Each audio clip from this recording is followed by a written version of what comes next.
So are investors more willing to go into equity ETFs? We're definitely seeing that. I think what we saw in the month of October, as you point out, is that investors took $10 billion of net money out of ETFs providing exposure to U.S. markets. And in the month of November, $9 billion went back in. So what we found was investors in October were very concerned about who was going to win the election.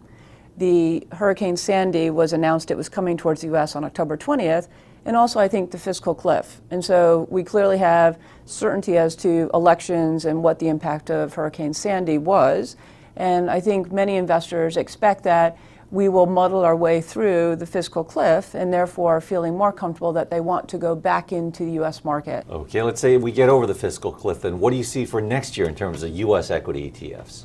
Well, I do believe that many investors, when they look around the world, see the U.S. as being a place they want to have money. We still have the concerns about the various Eurozone countries and what's going to happen. I think many investors see that the U.S. actually has many things going right for it, and the fiscal cliff was kind of the thing hanging out there. So I believe that many investors will invest in broad U.S. benchmarks, but will also go back to investing in sectors. So based on what segment of the market they expect to be doing well, we've historically seen both retail and institutional investors use sector ETFs for U.S. exposure to be able to tilt their portfolios towards areas they feel will do better. Well, any particular sectors?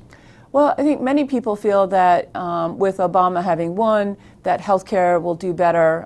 They do believe that we'll also see probably utilities, some of the events that happened during Hurricane Sandy in terms of the rebuilding that has to take place will probably benefit, and therefore ETFs are an easy way to implement that tilt towards those sectors of the market. Do you see any action going back towards emerging market ETFs? Because at this point, we saw assets flowing to North American ETFs 50% more so than emerging markets, which had been a hot area. Well, you know, that's an interesting point, because it does seem like relatively emerging markets didn't get much money, but they got significantly more money this year than they did a year ago. So we are seeing investors putting money back into emerging markets.